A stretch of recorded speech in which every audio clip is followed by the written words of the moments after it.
지난 시간까지 이제 직업상담사 8번째 파트까지 봤어요. 우리가 그래서 고용보험법까지 봤는데, 개인적으로 이거를 쭉 강의를 하면서 느끼는 게 제일 어려운 파트가 사실은 근로기준법이 제일 양이 많아서 좀 어렵고요.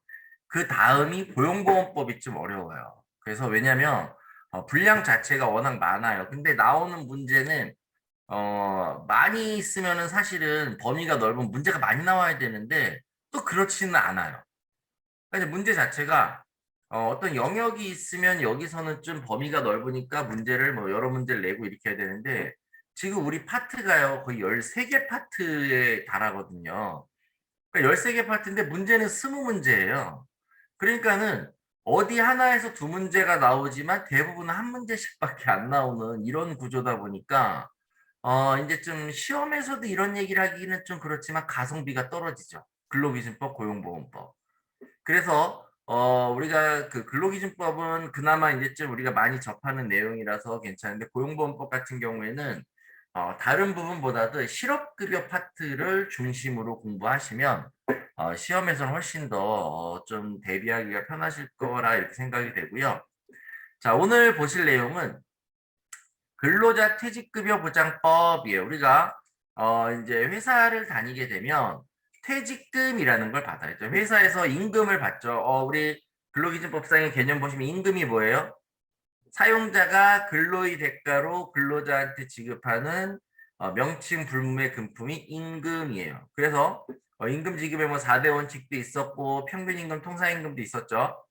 자, 그런 임금 중에 회사를 그만두면 우리가 퇴직 이후에 받는 급여를 우리가 퇴직금이라고 해요. 그것도 마찬가지로 임금이라고 봅니다.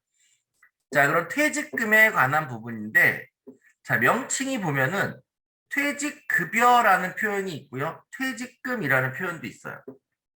또 어떤 차이냐? 원래는 퇴직금만 있었어요. 퇴직금만. 이렇게 퇴직 일시금만 있었어요. 퇴직 일시금만 있었는데, 연금이 2006년도부터 새로 생긴 거예요. 원래는 회사를 그만두면 퇴직금만 있었는데 그러니까 목돈으로 한 번에 주는 것만 있었는데 이거를 매번 모아놨다가 은퇴 이후에 쓴 연금이 들어오면서 이 두 개를 합쳐서 퇴직급여라고 불러요. 그래서 퇴직금, 퇴직연금 합치면 퇴직급여. 자, 이렇게 구분된다라는 거를 우리가 좀 참고로 알아두시면 될 것 같고요. 여기 보시면 퇴직급여란 계속적 근로관계의 종료. 그러니까 회사를 그만둬야 우리가 지급되는 게 퇴직금이에요. 물론 요건은 있겠죠. 자, 우리가 근로관계가 종료되는 걸 고용보험에서 뭐라 그랬나요? 이직이라 그랬죠. 이직. 그래서 근로관계가 종료되는 게 이직이지 회사를 옮기는 게 이직이 아니다. 이런 말씀도 제가 드렸던 것 같은데 자, 그걸 좀 기억을 하시고요. 자, 이 법은 모든 사업 또는 사업장에 적용돼요. 그러니까 근로자가 한 명 이상이어도 적용. 이게 2010년까지만 해도 5명 넘는 회사만 퇴직금이 있었어요. 그러니까 지금은 이제 모든 회사에 적용이 되고 자, 다만 근로기준법에도 이 얘기가 나왔는데 동거하는 친족만을 사용하는 사업이나 가구 내 고용활동에는 적용하지 않는다. 그래서 여기에 동거하는 친족이면은 사촌 이내의 혈족이 같은 집에 살아야 되는 거지 따로 살면 안 되고 사촌이 넘어가도 안 돼요. 그래서 같은 집에 사는 사람이어야만 되는 거고 그 외에 직원이 뭐 외국인 근로자가 한 명 있다 그러면 그 사람은 이 퇴직금을 줘야 되는 거예요. 그래서 예외도 있다라는 거 보시면 되겠고요. 여기에 이제 동법 시행전이라는 게 2006년에 처음 시작됐다 그랬잖아요. 그래서 2006년 이전에 계속 사업이 있었으면 자, 퇴직급여. 퇴직급여가 뭐예요? 퇴직 일시금이랑 연금을 합친 거라 했죠. 연금은 또 두 종류로 나눠질 거예요. 이제 뒤에 나올게요. 자, 그 중에 하나 이상의 제도를 설정해야 되고요. 자, 2012년 7월 26일 이후에 새로 회사를 오픈하면 자, 회사 성립 후 1년 이내에 연금 제도를 설정해야 돼요. 법적으로. 1년 이내에. 연금은 확정급여형, 확정기여형 이렇게 나누는데 우리가 편의상 확정급여형을 DB형 이렇게 불러요. defined benefit 그래서 DB형. 자, 확정 기여형은 DC형 이렇게 불러요. 자, 뭐냐? define 확정 contribution 회사가 납부해야 되는 금액이 정해져 있다. benefit이 정해져 있다는 건 받을 금액이 정해져 있다. DC형은 회사가 납부하는 금액이 정해져 있다는 조금 다른데요. 자, 그래서 이렇게 1년 이내에 퇴직연금 제도를 설정해야 돼요. 자, 보세요. 요 7월 26일 이전에 있던 회사들은 퇴직 일시금 확정급여형, 확정기여형 중에 아무거나 해도 되는데 요 2012년, 10년 전이죠. 요 이후는 무조건, 그러니까 지금 2022년이잖아요. 지금 회사를 설립하면 1년 이내에 무조건 퇴직연금 제도를 설정해야 돼요. 자, 근데 이거를 안 하더라도 처벌 규정이 없어요. 그러니까 실제로 안 해도 상관이 없는 거예요. 그러니까 안 하면 어떻게 될 거냐? 안 하면 그냥 퇴직 일시금 제도로 운영을 하도록 그렇게 돼 있어. 사실은 유명무실한 규정이긴 해요. 약간 이런 걸 우리가 선언적 규정이다 이렇게 얘기해요. 그냥 얘기는 하지만 그게 뭐 그렇게 저기한 건 아니다라는 부분이죠. 아, 혹시 아직도 시험 기간인가요? 이번 주도? 이번 주도 시험 기간인가요? 예? 그럼 시험 기간인가요? 아, 그럼 이거 뒤로 더 밀었어야 되는 건가요? 저는 지난번에 안내 주실 때 그 지난주만 빼라고 그래서 뺐는데 오늘도 그래서 많이 안 들어오셨나 봐요. 아, 네. 자, 일단은 뭐 어떻게 계속 할게요. 네. 자, 그래서 이게 처벌 규정이 없다라는 것도 우리가 좀 기억을 해 두셔야 되고요. 자, 용어 정의는 뭐 언제나 나오는 거죠. 언제나. 자, 그래서 퇴직급여.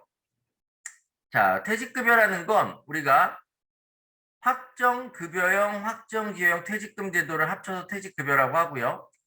퇴직연금은 확정급여형, 확정기여형, 개인형 퇴직연금 제도. 이래서 퇴직급여하고 퇴직연금하고 다른 거예요. 얘도 세 개가 있고 얘도 세 개가 있죠. 개인형 퇴직연금은 IRP라고 그래요. IRP. 자, 그리고 확정급여형 퇴직연금 우리가 DB형이라고 그냥 부를게요.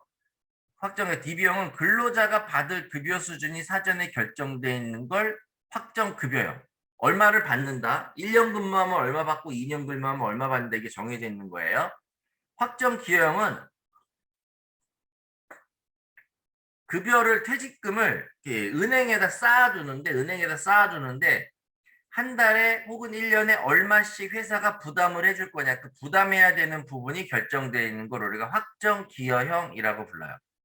그렇죠. 용어가 어려운데 회사가 돈을 내줄 게 얼마인지 정해져 있는 거 확정기여형, 확정급여형은 받을 수준이 정해져 있는 거. 그래서 어떻게 다르냐면 확정급여형은 1년 근무하면 얼마, 2년 근무하면 얼마 이렇게 되어 있는 거를 회사가 운영을 하는 거예요. 돈을 알아서 뭐 얼마를 넣든.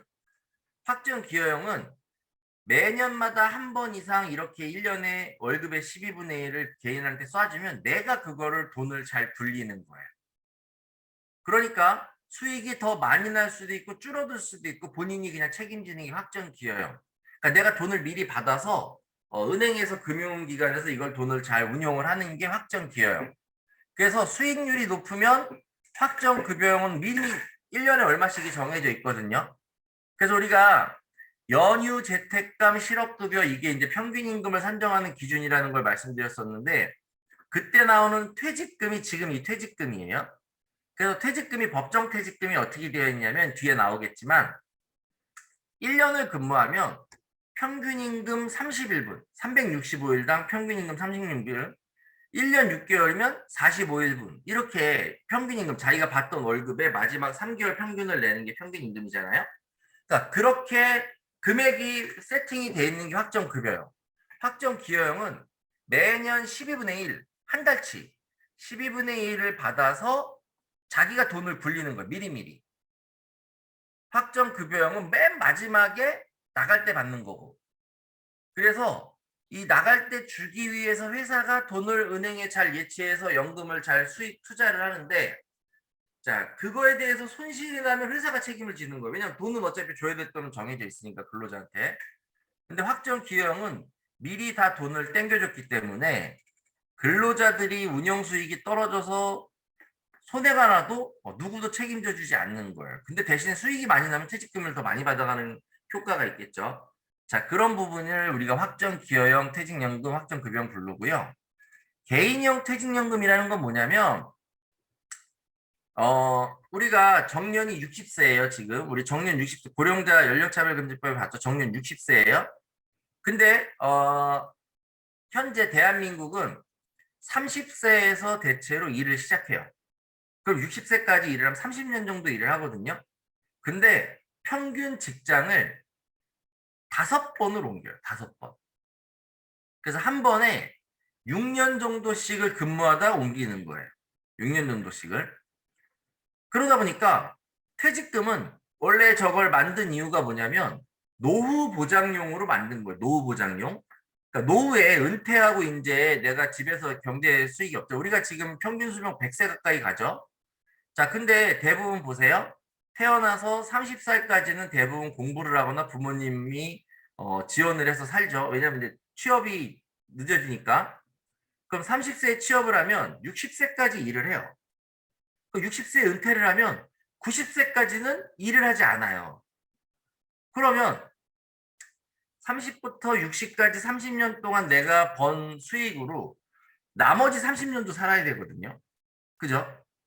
그래서 국민연금도 있는 거고 우리가 퇴직금도 있는 거고 뭐 개인적으로 연금도 들고 저축도 하는 거예요. 뭐 요즘엔 뭐 욜로 세대라 그래서 지금 잘 살자 뭐 이런 것도 있는데 어찌됐든 생각해 보면 30년을 일해서 우리가 60년을 살아야 돼요. 그쵸? 60세 은퇴라니까. 그래서 저 퇴직금이 유럽이나 미국에도 퇴직금 제도가 없어요. 그러니까 법적으로 이렇게 하는 제도가 많지 않아요. 근데 우리나라는 저걸 법적으로 강제한 이유가 뭐냐? 노후 보장 때문에. 노후 보장 때문에 저 퇴직금을 만들어서 퇴직금을 받아서 뭐 연금을 받아서 노후에 이제 생활비를 쓰라는 건데 제가 그랬죠. 5번에서 6번을 옮긴단 말이에요, 직장을. 난 60에 이 돈을 받아야 되는데 5년마다 회사를 그만두면 5년에 받은 돈은 어디 있을까요? 그쵸? 그 돈을 미리 써버리면 60세 이후에 쓸 돈이 없는 거죠. 노후 보장용인데. 그래서 그 돈을 이렇게 개인별로 모아놓으라라고 한 게 이제 개인형 퇴직연금. 그래서 중간에 60세가 되기 전에 퇴사를 하면서 퇴직금을 받으면, 연금을 받으면 여기에다 다 법적으로 모아놓게 돼 있어요. 그래서 60 넘어서 찾아 써라 이런 게 개인형 퇴직연금 제도라는 게 뭐냐면 우리가 평균 이직을 5년, 6년에 한 번씩 하기 때문에 그 돈을 여기다 모아놓으라고 한 거예요. 자, 그게 개인형 퇴직연금 제도고 뭐 가입자는 우리 가입한 사람이 있게 되고 자, 여기 퇴직연금 사업자는 금융기관 보시면 돼요. 금융기관. 자, 그래서 여기서 지금 기억하셔야 되는 거는 퇴직급여 제도와 퇴직연금 제도의 이 종류 3가지씩이 다르다라는 거. 자, 그다음에 확정급여형이 뭔지 확정기여형이 뭔지. 그래서 어떤 게 좋다 나쁘다를 할 수는 없어요. 자, 근데 어찌됐든 확정급여형은 이미 퇴사할 때 평균 임금 3개월치를 계산해서 365일당 1년당 30일씩 이렇게 산정을 하도록 아예 나와 있기 때문에 월급이 높으면 만약에 내가 1년에서 5년까지는 300만 원을 받았어요.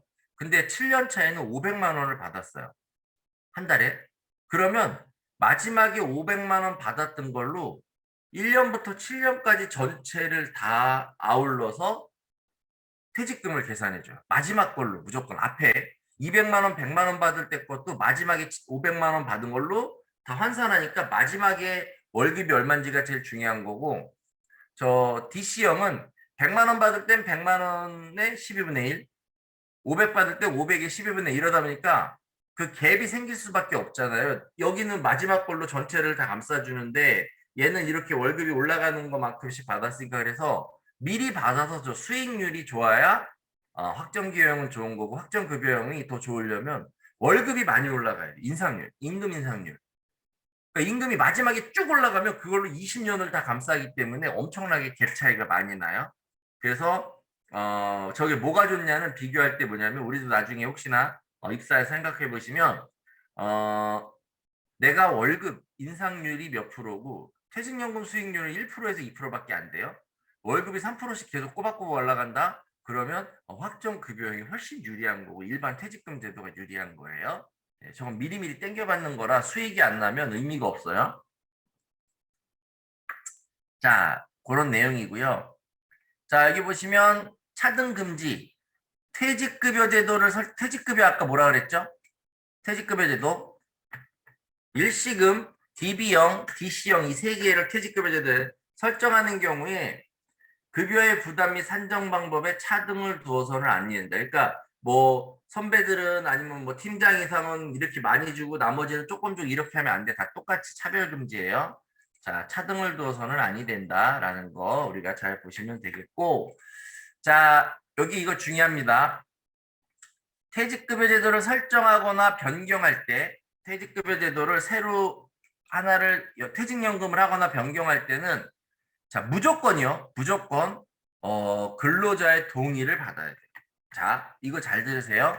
퇴직급여 제도가 없었는데 우리가 퇴직연금을 설정한다. 무조건 근로자 과반수 동의 받아야 돼요.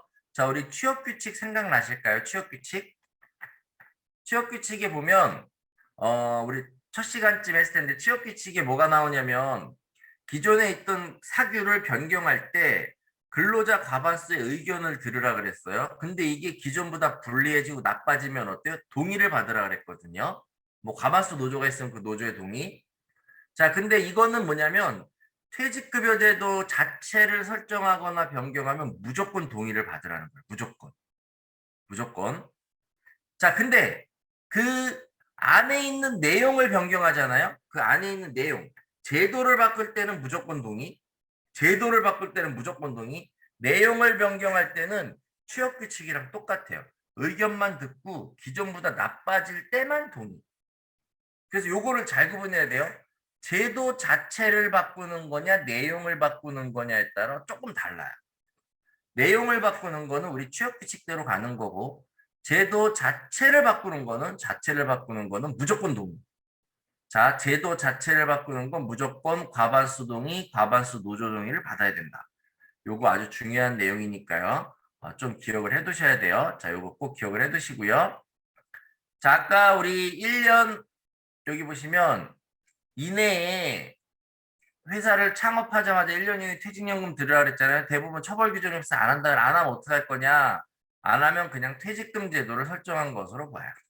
일시금 원래 퇴직금만 있다가 퇴직연금이 생긴 거거든요. 원래 있던 걸로만 한 걸로 본다. 그래서 이게 처벌 규정이 없기 때문에 시험에서도 이걸 물어봐요. 퇴직연금에 가입하지 않으면 뭐 과태료를 부과한다, 벌금 다 X예요, X. 처벌 규정 자체가 없습니다. 자, 그래서 이 부분 같이 기억해 두시면 좋을 것 같고요.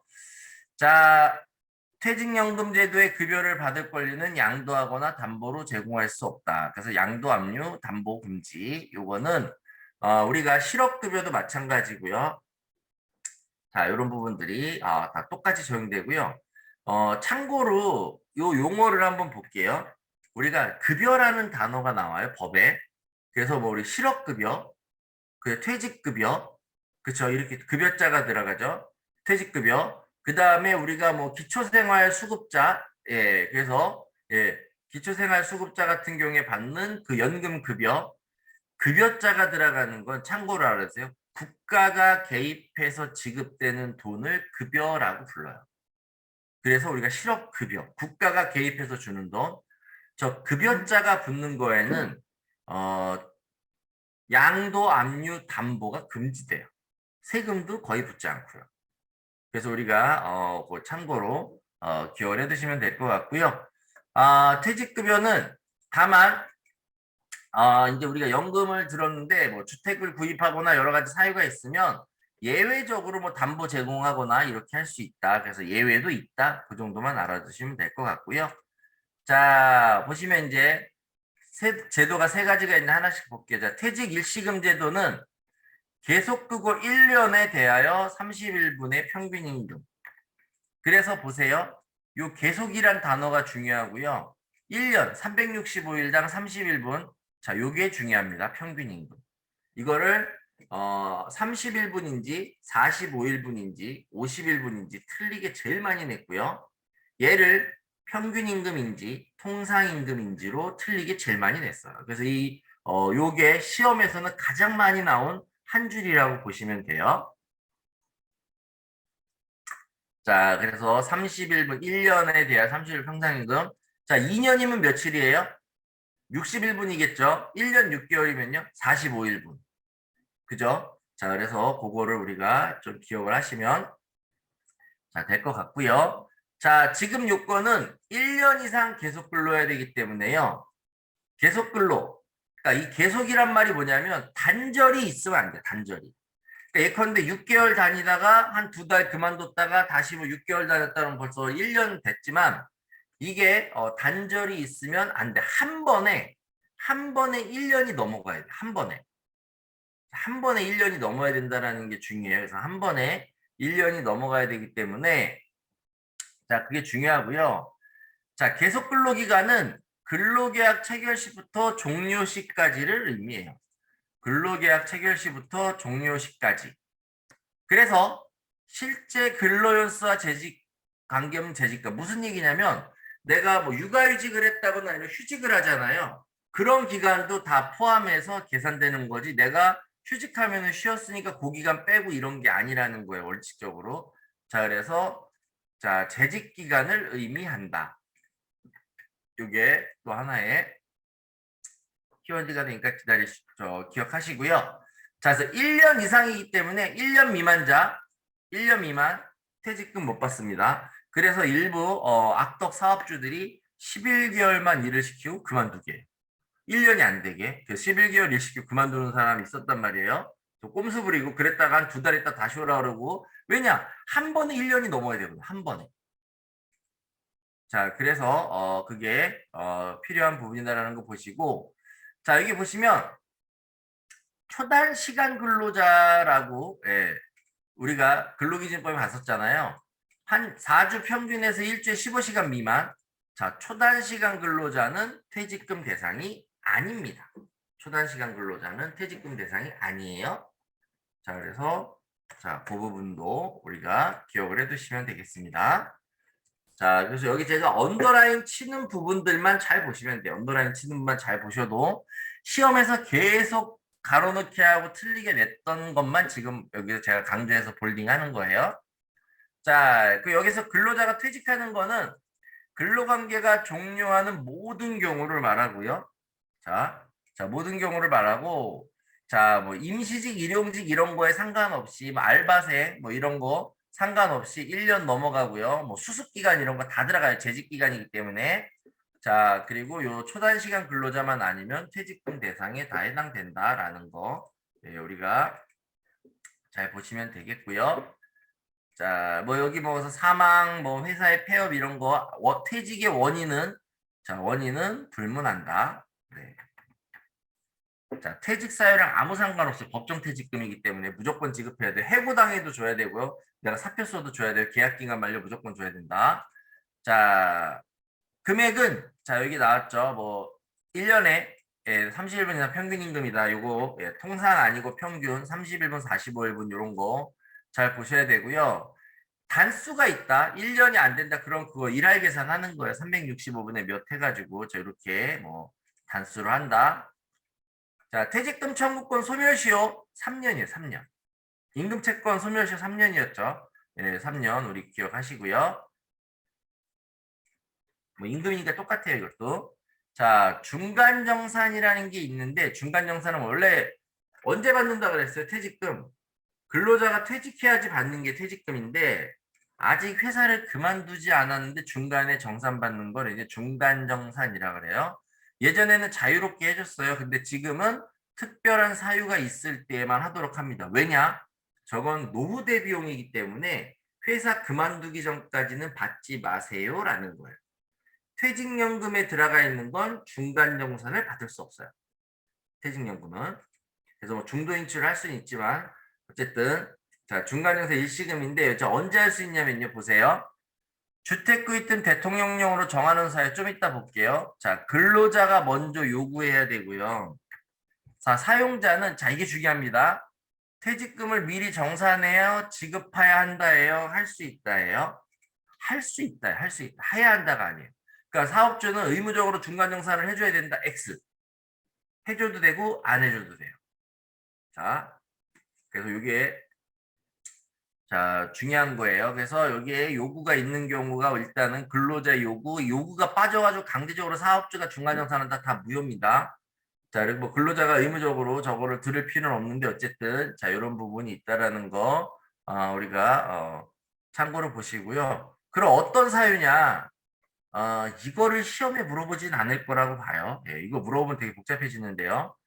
자, 보세요. 무주택자가 본인 명으로 주택을 구입한다. 주택 없는 사람이 최초의 주택을 구입하면 목돈이 필요하잖아요. 그래서 그때 줄 수 있는데 그게 있고요. 전세금으로 내가 들어갈 때 보증금 필요하다 이러면 무주택자 마찬가지로 주택임대 부동산 투기 때는 안 되고요. 자, 그런 경우에 한 번, 한 번만 우리가 중간정산을 받을 수 있어. 자, 중요한 건 뭐냐? 주택 구입은 어차피 한 번밖에 안 되겠죠. 무주택자였다가 주택을 사는 사람이잖아요. 그래서 내 이름으로 샀어요. 이사 가는데 돈이 또 필요해서 또 중간정산 안 되죠. 왜? 내가 지금 주택을 갖고 있는 유주택자라. 그래서 무주택자는 어차피 한 번밖에 안 되는데, 자, 전세금도 한 번밖에 안 돼요. 전세금. 한 번밖에 안 해요. 근데 어디서? 그 사업에서. 그러니까 다른 회사 가면 또 해도 되겠죠. 근데 그 회사에서는 한 번밖에 안 된다. 자, 그리고 또 하나 뭐냐? 6개월 이상 병원 치료가 필요해요. 근데 돈이 조금 들어가는 거 말고요. 얼마? 근로자 본인의 연간 임금 총액의 1천분의 125를 초과. 연봉에 125%를 넘어가는 연봉이 3천이다. 3천만 원이다 그러면 자, 얼마를 주는 거예요? 3,700만 원 이상의 병원비가 6개월 동안 들어가는 경우에 자, 중간정산을 해줄 수 있다 이런 거예요. 이해되실까요? 자, 그래서 중간정산을 할 수 있는 사유 자, 이렇게 이제 정해놨어요. 그래서 이것도 뭐 나오진 않을 것 같은데 그리고 우리가 뭐 파산 선고를 받거나 개인해상 절차했다. 자, 그리고 요거는 뭐냐면 사용자가 기존의 정년을 연장하거나 보강하는 조건으로 자 이렇게 일정 금액을 줄이는 거 요거를 우리가 임금 피크제라고 그래요. 용어는 좀 알아두세요. 그러니까 임금 피크제를 하는 경우에 중간정산 할 수 있다. 5.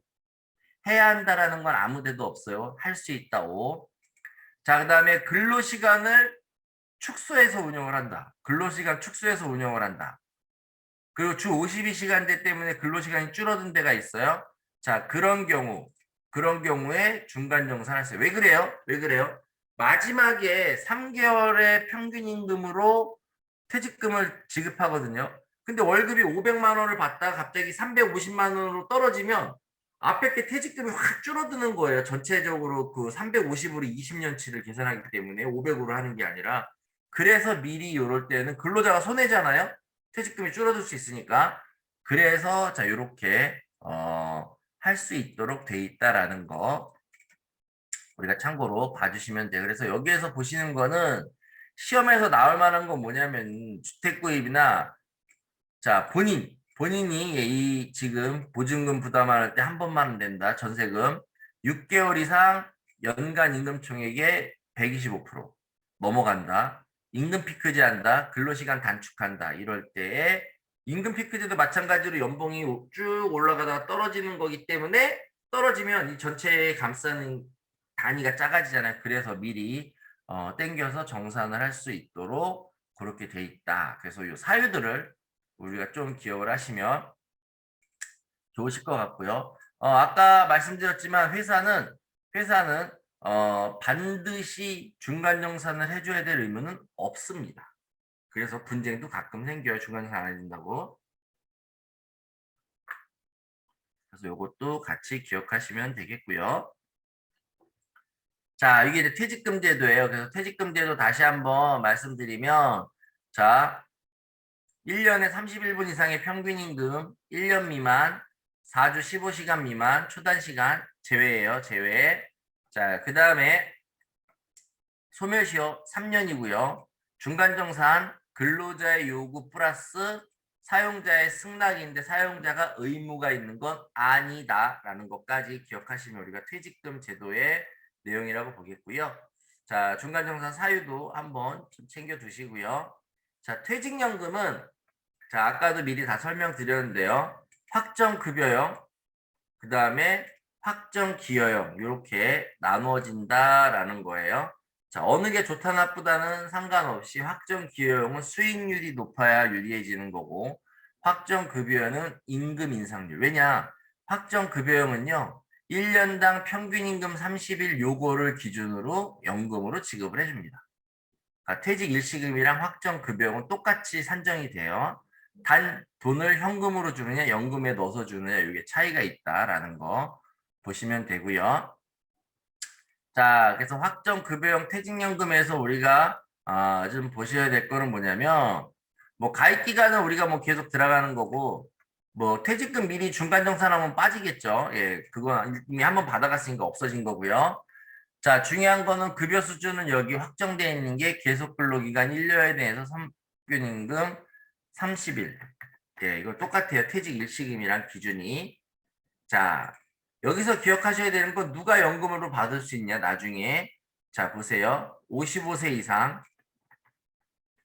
10년 이상 가입.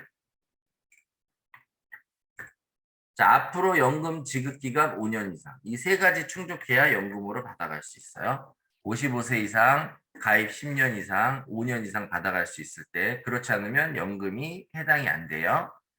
자, 그래서 확정급여형은 이렇고요. 자, 확정기여형은요. 확정기여형은 뭐 이런 내용들은 시험에 나오지 않을 거예요. 자, 보세요. 가입자의 연간 임금 총액의 12분의 1 이상. 평균 임금 1개, 뭐 1분, 뭐 30분 이런 거 다 틀려요. 그래서 가입자 연간 임금 총액의 12분의 1. 그래서 한 달 월급이 되겠죠. 예, 그래서 좀 다릅니다. 평균 임금 31분하고.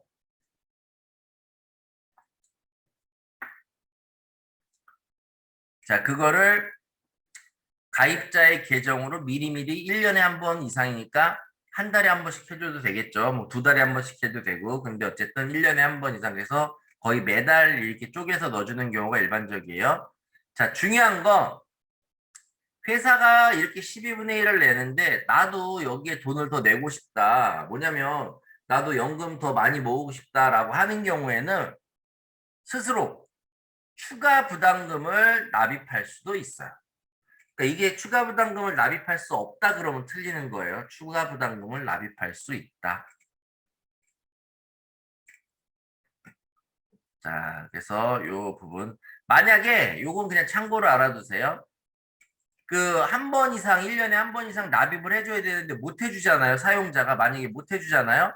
그러면 100분의 40범위에서 대통령령으로 저 현재 100분의 20이에요. 우리가 지연이자 우리 그때 보셨었을 것 같은데 근로기준법에 현재 100분의 20이라고 그랬죠. 그 이자를 내줘야 돼요. 이 미리 한 1년에 한 번 이상 저걸 납부를 못 해주면 그래서 저 부분도 우리가 좀 참고로 기억하시면 돼요. 그래서 연간 임금 총액 12분의 1, 그 다음에 추가 부담금 가입자가 스스로 납부 가능. 자, 요거를 좀 보시면 될 것 같고요. 제가 지금 저희 법인 사무실에 있는데요. 이 아내가 더워서 선풍기를 켰어요. 네, 혹시나 잡음이 들려서 좀 양해 부탁드려요. 제가 이렇게 반소매 셔츠를 입었는데 옷을 갈아입었거든요. 근데도 너무 더워가지고 이 회사가 문제가 있는지. 네. 자, 그래서 이렇게 보시면 되겠고요. 자, 우리 DC형은 내가 다 온전히 운용을 해야 돼. 내가 알아서. 그러기 때문에 자, 반기 1회 이상, 1년에 2번 이상 바꾸게 돼 있어요. 예, 그래서 바꿀 수 있도록 그렇게 해준다라는 거 우리가 참고로 보시면 될 것 같고요. 자, 여기 뭐 확정급여형, 확정기여형 이렇게 돼 있는데 현행 퇴직금제도와 동일한 건 확정급여형. 얘는 연간 12분의 1. 그래서 뭐 운용은 사용자가 하고 확정급여형은 확정기여형은 근로자가 본인이 알아서 운용하고 그래서 돈 펑크 나도 본인이 책임져야 돼요.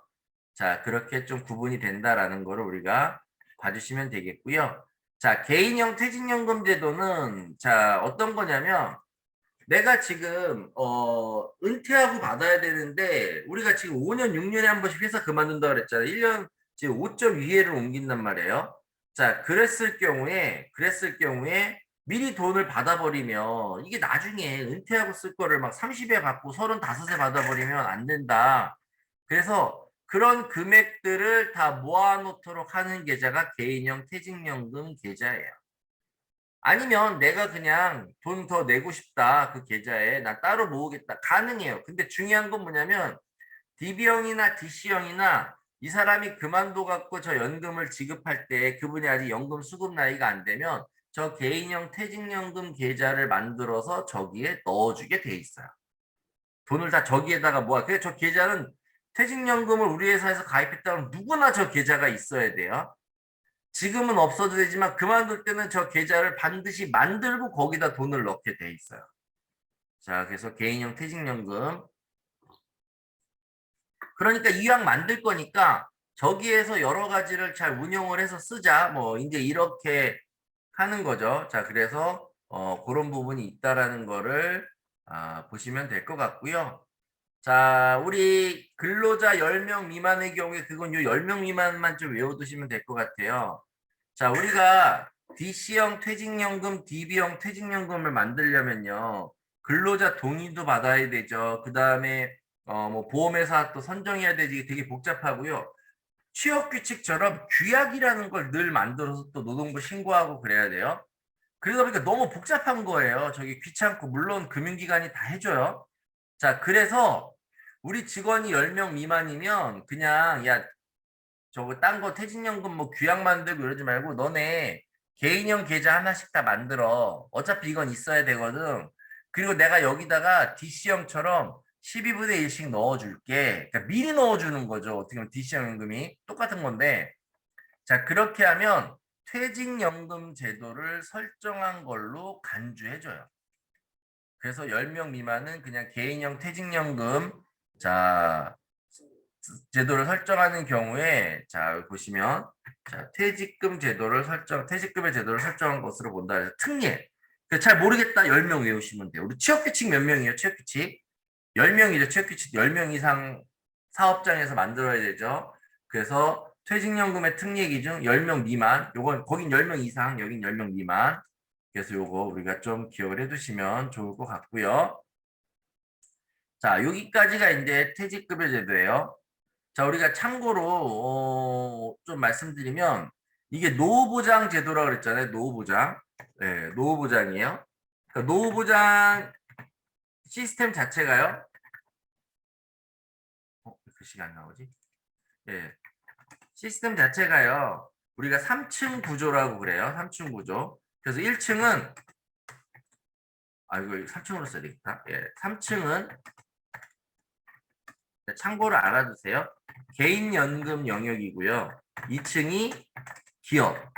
그래서 이게 퇴직연금이에요.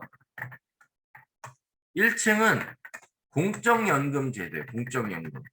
그래서 우리가 뭐 국민연금이나 공무원연금, 뭐 아니면은 사학연금, 그 다음에 뭐 군인연금 이런 거 있잖아요.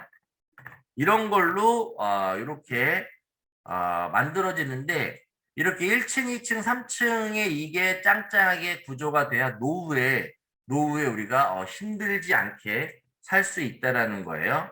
자, 그럼 이게 얼마 정도가 있어야 노후가 안정적일 수 있냐? 소득 대체율 40% 이상이 필요해요. 소득 대체율이라는 건 뭐냐면 내가 평생에 돈을 버는데 언제는 300만 원 벌 때도 있고 나중에 승진을 하면 500을 벌 때도 있고 이렇잖아요. 내가 지금까지 받았던 월급을 그 당시 지금의 현재 가치로 다 환산을 하는 거예요. 그래서 10년 전에 100만 원과 지금의 100만 원은 가치가 다르잖아요. 그죠? 그러면 그때 100만 원이 지금으로 봤을 때는 얼마 정도 수준일까? 그러면 140 수준이다 이건데 이러면 그런 걸 다 매년마다 현재 가치 환산해서 더한 다음에 나누면 내가 지금까지 20년, 30년 동안 경제 활동을 하면서 평균 한 달에 지금 가치로 얼마였을까가 나오잖아요. 그쵸? 지금 가치로 보면 내가 한 320만 원 정도를 받았구나. 평생 평균이. 그럼 그 평균의 몇 프로? 네, 평생 320 받았는데 40%가 필요하다라는 건 128만 원이 있어야 된다. 이런. 그러니까 내가 지금까지 경제활동했던 그 수준의 40%, 평균 40%는 되어야, 그래야 노후가 우울하지 않다라는 거예요. 근데 국민연금으로 우리는 대부분 가입돼 있으시면, 뭐 공무원 좀 다른데 국민연금은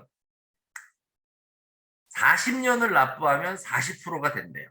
근데 40년을 납부하는 분은 사실 없어요. 그러니까 20살부터 60까지 넣어야 되는데 30년을 납부하면 30%인데 지게 한 28%, 25% 정도로 떨어질 거예요. 그러니까 퇴직금이랑 개인연금이 15%를 만들어야 돼. 15%를. 내 평균 소득에. 지금 퇴직금은 12분의 1이면 8.3%잖아요. 8.3%. 자, 근데 돌려받는 건 10%가 채 안 돼요. 그러다 보니까 개인연금도 들어야 되는데 개인연금을 드는 건 더 어렵죠. 그래서 이 퇴직금이 법적인 강제제도 선진국에도 잘 없어요. 그냥 베네핏. 우리 회사는 퇴직금도 줘 이러는 정도인데 이걸 이렇게 강제로 법에서 한 이유는 뭐냐? 이 공적연금만으로는 노후 대비가 전혀 안 되거든요. 지금 베이비 부머 세대들이 은퇴를 했는데 이게 제가 이게 전공이라 더 잘 알아요. 대학원 전공인데 은퇴를 했는데 이분들이 부동산은 있어요. 집은 한 채씩 갖고 있고 이러시는데 금융소득 자체가 없어요. 연금 받고 이러시는 분이 없어서 그쵸? 이 생활이 상당히 어렵단 말이에요. 집 팔아야 되고 막 이래요. 그래서 이거를 이렇게 강조하고 있는 거예요. 퇴직금. 그래서 퇴직연금으로 다 하고 일시금 대신에 이렇게 바꾸라고 하는 거예요. 그래서 우리가 이런 이유 때문에 퇴직금이 이렇게 법적인 강제제도다라는 것도 참고로 알아두시면 좋으실 것 같고요. 자, 우리 문제 한번 봐볼게요. 자, 보세요. 용어 정의에 대한 건데, 자, 퇴직급여 세 가지라고 그랬죠. 확정급여형, 확정기여형, 일시금, 퇴직금. 퇴직연금은요. 확정급여형, 확정기여형, 개인형. 이렇게 세 가지가 퇴직연금이라고 그랬어요. 그래서 이 두 가지가 헷갈리면 안 돼요. 이 퇴직연금과 퇴직급여 헷갈리면 안 돼요. 자, 확정급여형 퇴직연금 제도란 근로자가 받을 급여의 수준이 사전에 결정되어 있는 거다. 예, 맞죠? 맞죠? 자, 확정기여형은 사업자가 납부해야 될 기여금의 수준이 확정되어 있는 게 확정기여형. 자, 4번이 틀렸는데 뭐냐? 2012년 7월 26일 새로 성립된 사업장은 사업 성립 후 지체 없이가 아니고 언제라고 했어요? 1년 이내에. 1년 이내에 설정해야 된다. 여기서 더 중요한 건 뭐냐? 처벌 규정이 없고 만약에 설정하지 않으면 그냥 퇴직금 제도로 간주해버려요. 그러니까 안 해도 상관없는 거예요. 쉽게 얘기하면. 그래서 이 부분들이 법적인 의무사항은 아니다라는 거 우리가 참고로 알아두시면 될 것 같고요. 자, 여기서 중요한 거 이 두 가지 구분하는 거 중요해요. 자, 2번 문제 보시면 중간정산 사유. 자, 아까 쭉 봤었죠? 자, 중간정산 사유 보시면 무주택자가 본인 명의 주택 구입하는 거 된다 그랬어요. 자, 전세 한 번만 된다 그랬죠. 전세 한 번만. 자, 여기 보세요. 천재지변 등으로 이런 경우 예, 인정돼요. 자, 보세요. 경영악화를 방지하기 위한 사업의 합병 이런 거는 중간정산 사유에 들어있지 않아요. 그래서 기출됐던 문제예요. 그래서 우리 사유 우리 좀 보셔야 되고 이거 뭐 회생 절차 5년이네. 이것도 좀 참고로 알아두시고요. 자, 또 한번 볼게요. 근로자 퇴직금요자의 설명으로 옳지 않은 것은 자, 보세요. 모든 사업에 적용하지만 동거의 친족만 사용하거나 가분행을 적용하지 않는데 맞죠? 자, 적용 제외자. 자, 보시면 1년 미만 4주간 평균 일주일에 소정시간 15시간 미만 초단시간 근로자 적용 안 돼요. 자, 양도 담보 제공할 수 없다. 자, 이거 뭐냐면 자기 또는 제3자의 이익을 도모할 목적으로 운영관리 업무 자산을 수행 계약을 체결한 경우는 당해 교육을 실시하지 않을 수 있다. 이렇게 되는데 이게 무슨 얘기냐면 기출문제인데 너무 어이없는 생뚱맞은 게 나왔잖아요. 자, 우리 찍을 때 혹시 몰라서 찍을 때 잘 보세요. 생전 처음 보는 문장은 걔가 틀리지 않은 설명일 가능성이 높거나 걔가 정답일 가능성인데 뭐냐면 1년에 한 번씩 퇴직연금은 교육을 해주게 돼 있어요. 교육을.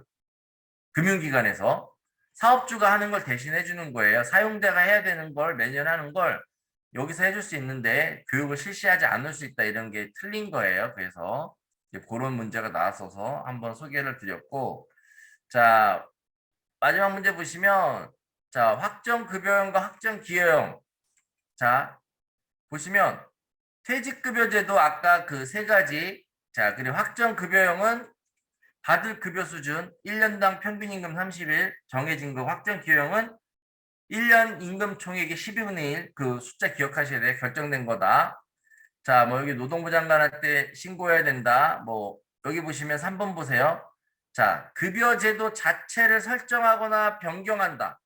이러면 무조건 동의라 그랬죠. 무조건 동의. 변경하려면 무조건 동의인 거예요. 무조건 동의. 근데 지금 뭐래요? 근로자 과반수의 의견을 들어야 된다. 그래서 틀린 거예요. 내용을 바꾸는 건 취업규칙처럼 의견만 청취해도 되는데 불이익해지면 동의를 받아야 되는데 제도 자체를 바꾸는 건 무조건 동의. 제도 자체를 바꾸는 건 무조건 동의. 자, 요거를 좀 기억하시면 좋겠고요. 자, 연금 수급 요건 55세 이상, 가입 기간 10년 이상, 수급 기간 5년 이상. 자, 요 세 가지 숫자쯤 기억해 주시면 좋을 것 같고요. 자, 그래서 요게 퇴직급여보장법이 내용은 뭐 그렇게 많진 않아요. 근데 여기 시험 나오는 파트들, 영역들 쭉 설명드렸으니까 잘 정리해 두시고요. 자, 우리 잠깐 쉬셨다가 우리 기간제법 같이 살펴볼게요. 잠깐 쉬었다 하겠습니다. 기간제 및 단시간 근로자의 보호 등에 관한 법률 요거는 우리가 그냥 기간제법 이렇게 얘기를 하고요. 뒤에 넘어가면 파견법이라는 게 나와요. 근로자 파견법. 그래서 그 내용들이 조금 생소할 수 있는데 뭐 기간제는 어떤 건지 아시겠죠? 계약직. 그래서 우리가 법에서 많이 쓰지 않는 용어 중에 하나가 뭐냐면요. 정규직이라는 단어는 노동법 어디에도 나오지 않아요. 비정규직도 마찬가지고요. 그래서 그거에 대한 개념 정의가 어디에도 나오지 않는데 법에서 나오는 거는 무슨 단어만 있냐면 계약직이라는 단어도 나오지 않아요. 기간제. 기간제가 계약직을 얘기하는 거고 우리가 일반적이라는 거.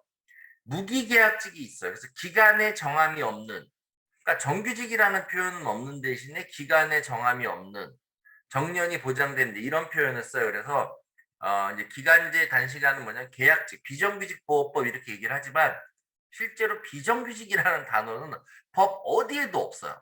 근데 우리가 그냥 통상적으로 쓰고 있을 뿐인데요.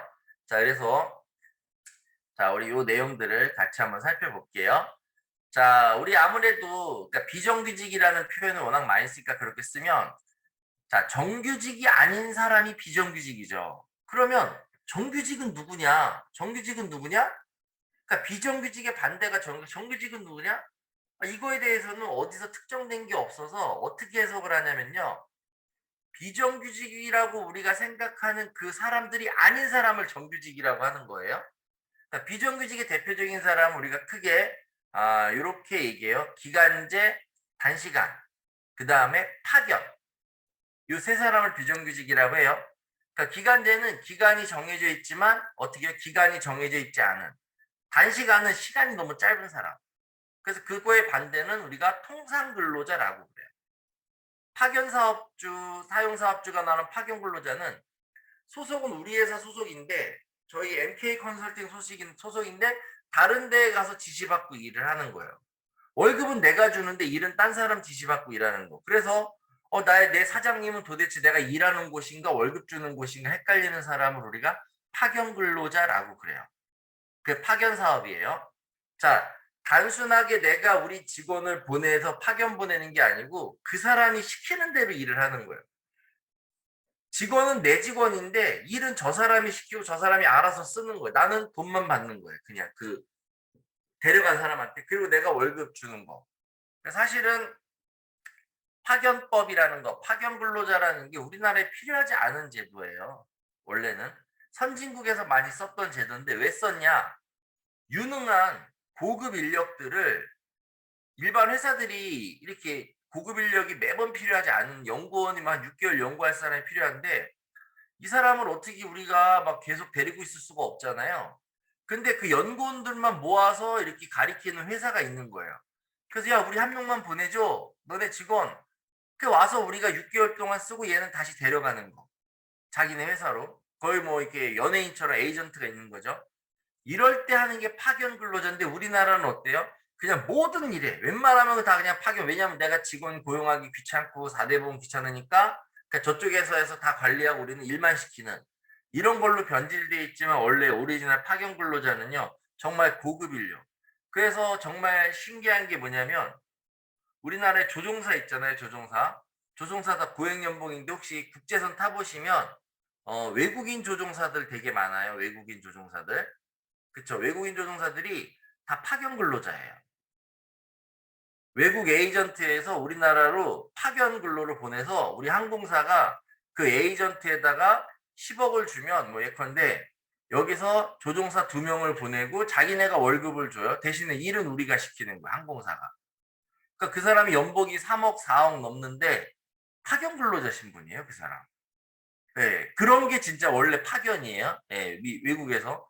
그러니까 이 항공사에 사람 필요하지 않아? 그러면 데려왔다가 다시 뭐 에미레이트 아랍항공으로 보내주고 막 이러는 게 원래 파견 근로자인데 우리나라는 그냥 막 사무보조도 하고 막 제조업에서 일하는 사람들도 막 다 쓰고 있어서 비정규직이라고 막 파견 근로자 비정규직이야 이러는데 원래는 파견 근로자는 고급 인력들이었어요. 예, 그런 차이가 있어요.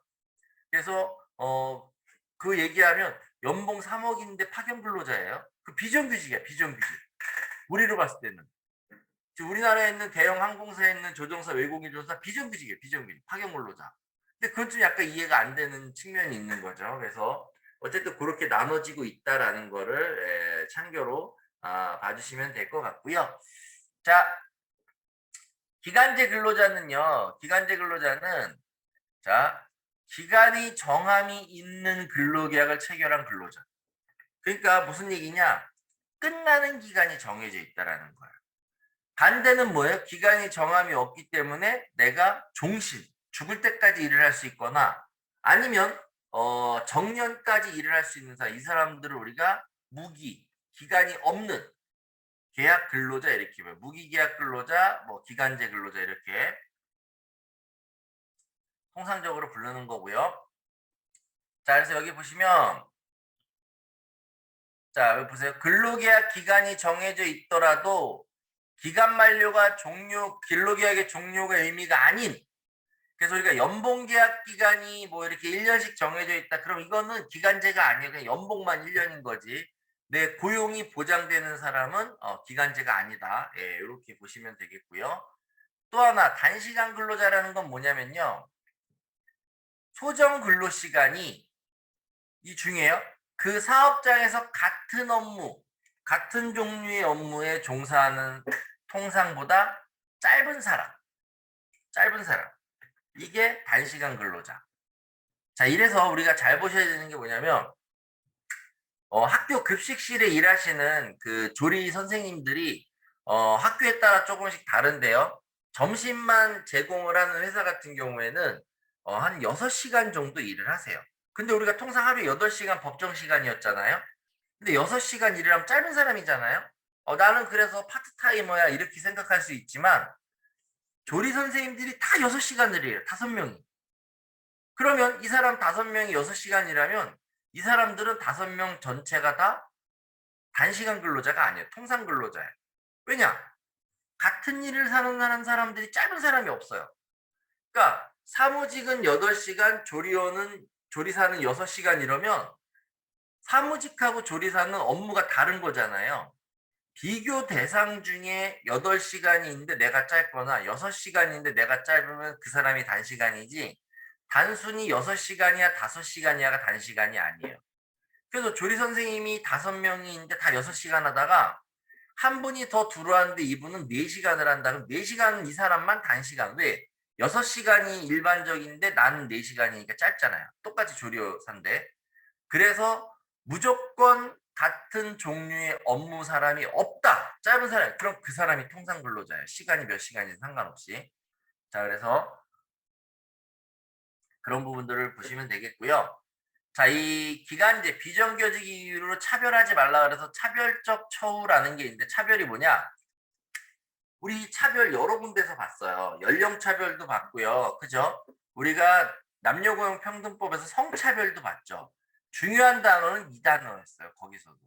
임금 그 밖의 근로조건 등에서 이 단어에 합리적인 이유 없이, 이게 중요한 거. 합리적인 이유 없이. 그 합리적인 이유가 있으면 괜찮다라는 거죠. 그래서 우리 복습 혹시 얼마나 하셨는지 잠깐 여쭤보면, 남녀고용평등법에서 합리적인 이유가 있다라고 보는 사유 몇 가지가 있었죠. 그 중에 하나가 뭐예요? 적극적 고용 개선 조치라 그래서 특정성이 너무 차별받을까 봐 그거를 맞춰주는 거, 잠정적 우대 조치를 하는 거, 이런 거 차별 아니었고요. 모성 보호를 위해서 남녀 간의 차별이 일어나는 거, 이거 차별로 보지 않았죠. 그죠? 자, 이런 것들이 합리적인 이유가 있는 거예요. 그죠?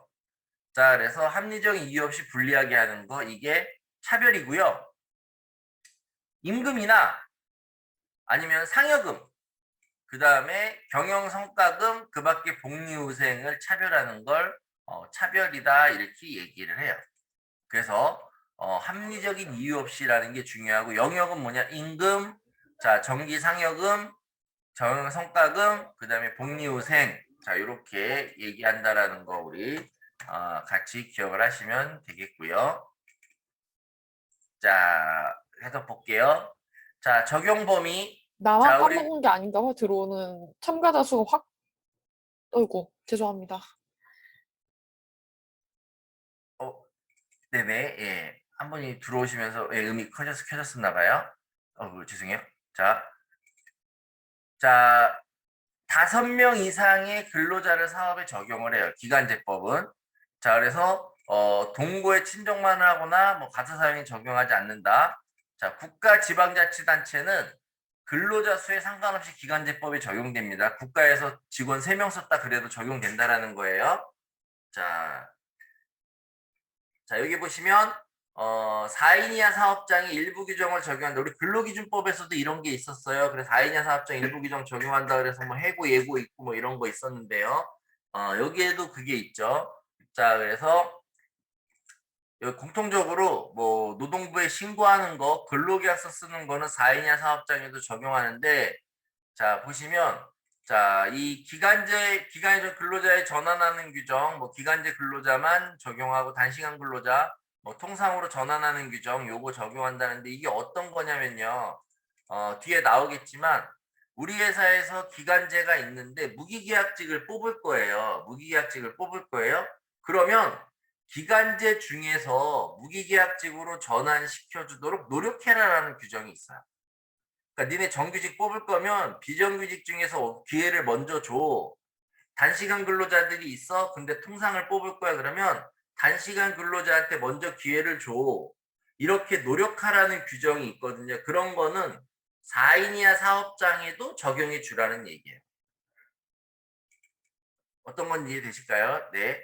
자, 그래서 그거를 좀 참고로 봐주시면 될 것 같고요. 근데 뭐 이런 거를 시험에 내진 않아요. 근데 네, 참고를 알아두세요. 자, 그래서 기간제 근로자는 언제까지 쓸 수 있냐면 2년까지만 쓸 수 있어요. 2년을 초과하면 자, 무기계약 근로자로 간주해서요. 특별한 조치가 없어도 그냥 2년 넘었어? 자, 365, 360 넘었어? 그러면 그때부터는 이 사람은 무기직, 정규직이 됐다라고 그냥 보는 거. 뭐 다른 액션도 필요 없어. 뭐 계약서 안 쓰고 이래도 아무 상관없어요. 그냥 간주되는 거예요. 자, 근데 예외가 있어요. 2년을 써도 정규직이 안 되는 사람, 무기직이 안 되는 사람 뭐냐? 프로젝트. 3년짜리 프로젝트다 그럼 3년만 쓰면 끝인 거. 이 사람은 정규직이 안 되는 거예요. 또 뭐가 있냐? 휴직 때문에 이 사람 대타로 채용했다. 그러면 그 대타 기간이 3년이어도 3년 지나면 그냥 나가요. 왜? 특별한 목적이 있을 때. 자, 그 다음에 고령자. 고령자의 경우에 2년을 넘게 써도 이 사람은 무기직이 정규직이 되죠. 자, 고령자 몇 살 이상이에요? 1번 60세, 2번 55세. 정답은 저 2번이죠. 네, 55세죠. 중고령자는요? 50세에서 55세까지죠. 네, 요거 시험이 아주 잘 나오는 겁니다. 이거 기억하셔야 돼요. 자, 그리고 또 하나 뭐냐. 전문적 지식 기술의 활용이 필요한 경우. 어떤 거냐면 박사, 예, 변호사, 회계사, 노무사 이런 전문가들은 2년 넘게 써도 무기계약직이 되지 않습니다. 예. 그리고 고액연봉자, 대한민국 상위 25% 이상이 들어가는 고액연봉자 지금 한 6천만 원 좀 넘어요. 고액연봉자들도 2년 넘게 써도 무기계약직이 되지 않아요. 고액연봉자. 그래서 그런 차이가 있다라는 거 좀 기억을 해두시고요. 자, 그래서 우리 여기 2년, 자, 간주된다. 그래서 이거 시험에 간주된다라는 거 뭐냐면, 그냥 무조건 뭐 아무런 조치 없고 묻지도 따지지도 않고 바로 된다라는 거예요. 자, 좀 기억하시고요. 고령자, 단시간 근로자는 비교 대상이 있어서 그 사람보다 짧아야 돼요. 단시간 근로자한테는 시간의 근로를 시키지 못하는 게 원칙. 왜? 어차피 짧게 하려고 하는 사람한테 시간을 시키면 이건 말이 안 되잖아요. 자, 그리고 일주일에 12시간은 똑같아요. 자, 근로하게 할 수 없다. 자, 단지, 자, 이 초과 근로라면 똑같죠. 통사임금의 100분의 50. 우리, 근로기준법에서도 연장, 야간, 휴일 근로, 예, 100분의 50 가산하는데 저게 통상이냐 평균이냐 잘 봐야 된다 그랬죠. 통사임금 100분의 50. 자, 야간이 몇 시부터 몇 시예요? 밤 22시부터 06시죠. 그쵸. 네. 그런 거 잘 보셔야 돼요. 자, 아까 제가 설명드렸던 여기에 뭐 이 통상근로자의 전환 이 내용이 뭐냐면요. 자, 이거예요. 사용자는 통상근로자를 채용할 경우에 당해 사업에 종사하는 단시간 근로자를 이게 중요해요. 우선적으로 고용해야 한다가 아니에요. 노력. 의무가 아니에요. 의무가 아니에요. 야, 너네 파트타임들 있으면 정규직 뽑을 때 그 사람들을 먼저 해줘. 이런 게 규정이 있는데 의무가 아니라는 거예요. 의무가. 자, 그래서 그 차이가 있다라는 거 좀 보시면 되겠고요. 자, 의무가 아니다. 이거 잘 기억하세요. 의무가 아닌. 자, 이거 시험에 많이 나왔던 거니까 예, 기억하시고요. 자, 사용자는 기간제 근로자임을 이유로 또는 단시간 근로자임을 이유로 그러니까 다른 건 다 똑같은데 너는 비정규직이니까 너는 파트타이머니까 이렇게 해서 차별을 하면 안 된다라는 거예요. 그러니까 다른 이유로는 차별할 수 있죠. 업무 능력이 차이가 있으면 당연히 차별해야 되는 건 차별이 아니에요. 차이지. 합리적인 이유가 있는 거죠. 자, 근데 똑같이 일을 하고 똑같이 저기라는데 월급을 정규직은 똑같이 일하는데 정규직은 300 주고 비정규직 기간제는 250 준다. 이거 잘못됐고요. 똑같은 파트타임은 그 일하는데 뭐 예컨대 이런 거죠. 겨울에 추워요. 그래서 회사에서 근로자들한테 일할 때 추우니까 패딩 잠바를 하나씩 사주는 거예요. 패딩 잠바를 사주는데 파트타임은 통상은 8시간이라고 파트타임은 4시간만 일하고 간다고 너네는 4시간밖에 안 하니까 덜 춥지. 그러니까 너네는 팔 없는 베스트를 입도록 해. 이렇게 하면 이게 말이 될까요? 그쵸? 그쵸. 그런 게 차별이라는 게 그런 게. 근데 예컨대 이런 거죠. 8시간 일하는 사람은 간식비를 5,000원을 주고 4시간만 일하는 사람은 간식비를 2,500원을 주겠습니다. 이런 건 맞겠죠. 그쵸. 시간당으로 계산을 되는 거.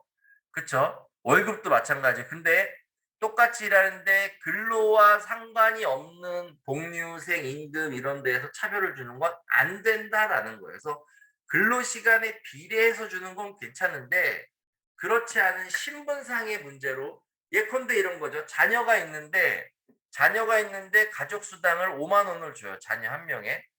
파트타임은 2만 5천 원을 줘요. 맞을까요? 자녀가 밥만 있는 게 아니잖아요. 그 사람은. 그래서 자녀 한 명에 이런 거 안 된다는 거예요. 그죠? 예. 그래서 근로시간에 비례하고 이러는 게 아니면 차별을 하면 안 된다. 자, 차별하면 안 된다. 라는 거고 내가 차별을 당했어요. 억울해요. 차별을 당했어요. 자, 그러면 그 차별적 처우를 받은 경우 노동위원회에 시정을 신청할 수 있어요. 우리 노동위원회 근로기준법에서 보셨죠? 자, 근로기준법에서 보셨죠? 노동위원회 법원이랑 비슷한 역할을 하는 데라 그랬잖아요. 자, 근데 중요한 건 뭐냐? 우리 부당해고 당하면 노동위원회 갈 수 있어요. 구제 신청. 언제까지 할 수 있어요? 3개월 이내에 해야 되죠. 3개월. 네, 3개월이었을 거예요. 우리 책 다시 찾아보시면. 자, 근데 비정규직이라고 차별받은 건 6개월이에요. 6개월. 그래서 이게 시험에 계속 나오겠죠.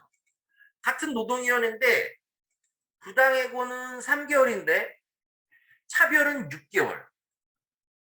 차별은 6개월. 자, 중요한 거 이때 입증 책임은 사용자가 집니다. 왜 안 나오지? 이때 입증 책임은 사용자가 부담한다. 그러니까 사장님이 차별이 아니었어요라는 거를 입증 못하면 차별로 간다라는 거. 우리 남녀고용평등법에서도 입증 책임 누가 부담했어요? 사용자가 부담했어요. 사용자가. 예, 거기서도. 자, 똑같이 부당해고처럼 시정 신청을 받으면 조사를 하고요. 증인도 출석해서 하고 이렇게 예, 반대 충분한 기회를 줘야 되고 당사자 일방 또는 쌍방의 신청이나 이런 거에 따라서 조정을 할 수 있고 뭐 중재 이렇게 할 수도 있다. 자, 근데 이제 해봤더니 조정도 안 됐고 중재도 안 돼서 보니까 진짜 차별이 있었던 거예요. 그 차별이 있잖아요. 그러면 시정 명령을 내립니다. 야, 니네 차별 있어. 구제 명령 내리는 것처럼 너네 차별 있어. 자, 차별하면 어떻게 해야 되느냐? 자, 보세요. 차별적 행위의 중지, 임금 등 근로조건의 개선 및 적절한 금정 보상 등이 포함될 수 있다. 이거 차별이에요. 이거 돈 지급하세요. 이렇게 할 수 있다라는 거. 왜 이 사람들은 반팔 줬어요? 긴팔 줘야지 이런 거 예, 다 할 수 있다라는 거예요. 자, 중요한 거는 그 뒤에 우리가 징벌적 손해배상이라는 얘기 이렇게 들어보셨는지 모르겠지만 예전에 이게 너무 오래된 사건이라 또 옛날 사람으로 보자는데 한국인 부부가 노부부가 미국에서 세탁소를 운영하고 계세요. 세탁소를 운영하는데 한 판사의 양복 바지를 분실했어요. 세탁소에서 판사 법률가. 그랬더니 판사가 이 노부부를 상대로 60억 원의 손해배상 청구 소송을 바지 하나 잊어먹었다고? 왜냐? 너가 내 바지를 잊어버림으로 해서 내가 일을 못했고 내가 그것 때문에 너는 내 바지를 분실했기 때문에 형사처벌을 받아야 되는데 형사처벌 대신 나한테 민사적으로 수십억 원을 물어내라. 미국에선 가능한 일이에요. 거의 징벌적 손해배상이라 그래서 우리나라처럼 이렇게 누구 사람을 때리잖아요.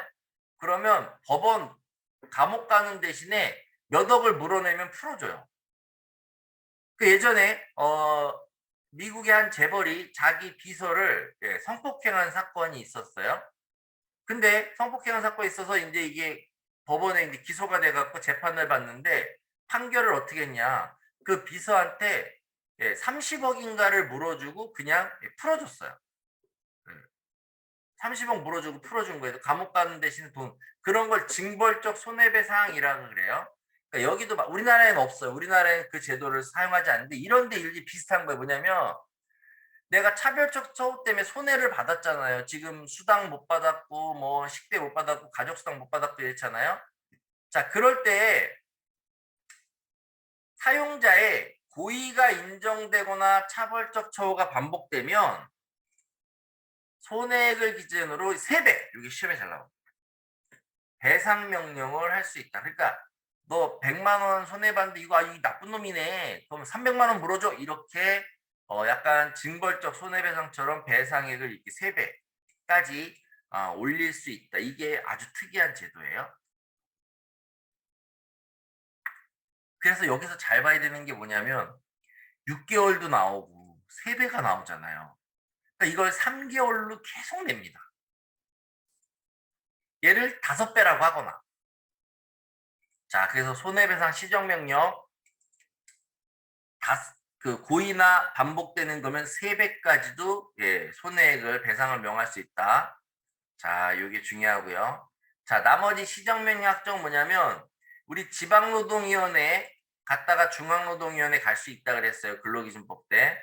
자, 중앙노동위원회 판정서 받으면 10일 이내 중노위 재심 신청해야 되고요. 중노위에서 결정서 받은 날부터 15일 이내에 행정소송을 제기해야 돼요. 10일 이내, 15일 이내. 이거 부당해고랑 똑같아요. 기간 확정되는 거. 자, 이런 내용이고요. 자, 그 다음에 여기 보시면 뭐 신고 이런 거 있고. 자, 동그라미 3번 볼까요? 아, 예, 요것도, 예, 특별한 건 없고. 자, 요거 보세요. 확정된 시정명령이 효력각대. 자, 누가 그랬냐면, 홍길동 씨 혼자서, 그러니까 직원 10명이 우리 비정규직이 있는데, 그 중에 다 똑같이 수당을 못 받은 거예요. 근데 홍길동이 대표로 내가 그냥 신고할게 해서 신고를 한 거예요. 그래서 홍길동이 100만 원을 받았어요. 근데 9명이 또 있잖아요. 못 받았던 사람. 그 9명이 원래 받으려면 어떻게 했냐. 또 노동위원회에 신청해서 100만 원 받게 판정을 받아야 돼요. 근데 그러지 말고 장관이 딱 봐서 야 이거 줘야 되는 거 아니야? 라고 하면 그 시정명령 효력 원래 신청한 사람만 미치는 거거든요. 효과가. 근데 그 사람 말고 다른 사람한테도 이거 야 이거 다 시정해 하도록 할 수 있다라는 거죠. 왜냐 한번 판정 났는데 계속 막 소송 걸고 막 계속 이렇게 하지 말고 장관 야 여기 문제 있었어? 그럼 다 똑같이 해주세요. 이렇게 명령을 내릴 수 있다라는 거예요.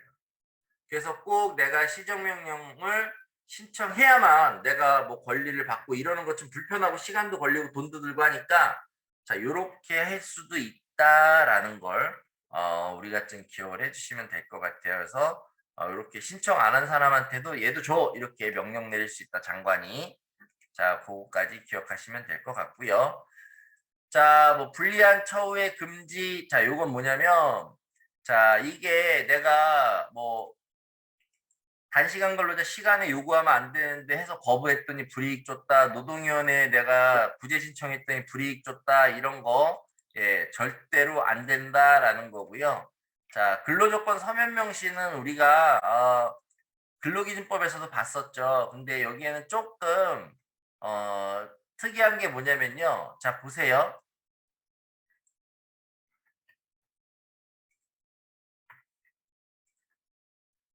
자, 보시면 임금의 구성 항목 계산 방법 지급 발법 및 휴일 휴가에 관한 사항을 서면 명시하도록 돼 있었어요. 근로시간하고. 근데 자 보세요. 기간제나 단시간 근로자는요. 특히 뭐 이건 단시간만 해당되는 건데 자 이렇게 볼딩 준 부분은 원래 일반 정규직은 근로계약서의 의무사항이 아니에요. 근데 요 기간제나 단시간은 얘네도 의무사항이에요. 얘네도 의무사항. 그래서 그게 좀 차이가 있다라는 거예요. 그래서 이것까지 뭐 시험에 나면 좀 복잡하긴 한데 자 어쨌든 중요한 건 범위가 더 넓다. 정규직한테 서면 명시해야 되는 내용보다 의무로 뭐 안 써도 되는 걸 써둔 건 상관없어요. 근데 의무로 들어가는 게 기간제 단시간. 특히나 단시간은 며칠 언제 근무하는지도 계약서에 반드시 써야 되고요. 기간제는 무조건 근로계약 기간이 있어요. 이거 없으면 그냥 정규직 되는 거예요. 이거 없으면 정규직 돼요. 자, 그래서 이런 부분이 차이가 있다라는 걸 우리가 좀 기억하시면 좋으실 것 같고요. 자, 이 사업 또는 사업장에서 이 명령을 위반한 사실이 있는 경우 근로자가 여기 이거 시정명령 노동부에서 주라고 그랬는데 안 해요라고 누구나 신고해서 이것도 다시 법적인 강제 조치를 할 수 있게 돼 있다라는 것도 우리가 같이 참고로 봐주시면 될 것 같습니다. 자, 그래서 여기가 이제 기간제법이었는데요. 자, 우리 하나씩 볼게요. 자, 다음에 기간제 및 단시간 근로자법에 설명된 틀린 것은 자, 보시면 기간제 및 단시간 근로자 보호수당 단시간 근로자의 개념은 근로기준법상의 개념과 같다. 어때요? 자, 우리 기간제법에 말고 근로기준법에도 이게 나오잖아요. 근로기준법에도 단시간 근로자 나오잖아요. 거기에도 마찬가지로 똑같이 돼 있어요. 똑같이 돼 있어요. 단시간 근로자. 같은 종류의 업무에 종사, 같은 종류예요. 똑같은 업무가 아니고요. 같은 종류. 자, 자 보세요. 그리고 시정 신청, 차별받아 시한 근로자는 사용자가 확정된 시정명령 이행하지 않는 경우 이를 노동부 장관한테 신고할 수 있죠. 자, 그랬잖아요. 이거 말 안 들으면 할 수 있다. 차별적 처우란 임금, 그 밖의 근로조건, 아까 얘기한 것 중에 상여금, 성과급, 복리후생 이렇게 세분화되어 있습니다. 합리적 여시 불리하게 하는 것을 말한다. 맞고요. 4번이 틀렸어요. 자, 보시면 특별한 사유가 없음에도 2년을 초과하여 기간제 근로자로 사용하는 경우 그 근로자를 기간의 정함이 없는 근로자로 고용할 의무가 발생한다. 이게 아니고 아까 제가 뭐라 그랬어요? 간주한다 그랬죠. 간주하는 건 어떠한 조치 없이 그냥 당연히 돼버린 거예요. 간주한다. 자, 그래서 본다. 여기 보시면 기간이 정함이 없는 글로벌 체결하고 본다. 이게 간주한다 이렇게 표현하는 거예요. 그래서 뭐 새로 의무가 발생한다, 안 하면 과태료, 다 틀려요. 다 틀려요. 자, 이런 부분 우리가 같이 기억을 꼭 해두셔야 되고요. 자, 여기 나왔죠. 서면 명시사항. 그래서 일반 근로자는 임금의 구성 항목, 계산 방법, 지급 방법, 근로시간, 휴일, 휴가 얘만 딱 종이에 쓰는 건데 얘는 지금 근로계약 기간, 휴게, 근로일 및 근로일별 근로시간까지도 휴게 시간까지도 반드시 써야 돼요. 자, 그래서 서면으로 명시된 사항을 옳지 않은 장소 아는 것은 자 보시면 근로계약, 근로시간, 휴게, 취업의 장소, 종사할 업무도 써야 됐단 말이에요. 근데 얘가 왜 틀린 걸로 나왔어요? 얘는 기간제는 안 써도 되고요. 단시간만 의무예요. 단시간만 의무예요.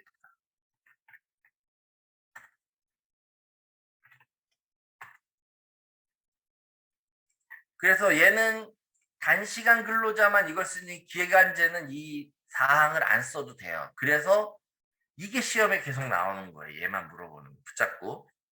그래서 기간제한테 서명하는 거 여기를 단시간이라고 했는지 기간제 근로자인지 이걸 우리가 잘 보십사 말씀을 드리고요. 자, 우리 세 번째 문제 보시면 기간제 및 단시간 근로자 보호등의 법률상 2년을 초과해서 원래 2년을 초과하면 무조건 간주된다 그랬잖아요. 자, 사용할 수 있는 경우 몇 가지가 있다 그랬죠. 자, 보세요. 사업의 완료. 그 다음에 특정한 업무가 프로젝트 인정된다 그랬죠. 박사학위 전문가, 회계사, 변호사 이런 전문 자격사 인정돼요. 근데 중요한 건 뭐냐면 중요한 건 얘예요. 해당 분야와 관계없는 업무가 아니고 관계 있는 업무. 관계없는 건 상관없죠. 박사 뽑았는데 그냥 단일시킨다는 건 이거 아무 상관없는데. 그래서 해당 분야와 관계 있는 업무에 종사할 때 2년 초과해서 쓸 수 있다. 전문가니까. 자, 그 다음에 여기 보시면 뭐 휴직 파견 이거 땜빵이라고 하면 안 되죠. 하여튼 그 대타로 그거를 대체로 채용할 때 그 기간이 3년이어도 가능하다. 왜냐면 요새 육아휴직 3년까지 하거든요, 다. 자, 그리고 4번에 근로자가 학업, 직업 훈련 등을 이수함에 따라 필요한 기간 정한 경우 이런 거는 2년을 초과해도 가능하다. 그래서 여기 이런 것 좀 어려운 내용이었죠. 그쵸? 그래서 해당 분야와 관계없는 경우 뭐 이런 부분들. 자, 그래서 우리 이것 좀 잘 봐주시면 될 것 같고요. 4번에 보시면 자, 기간제 및 단시간 근로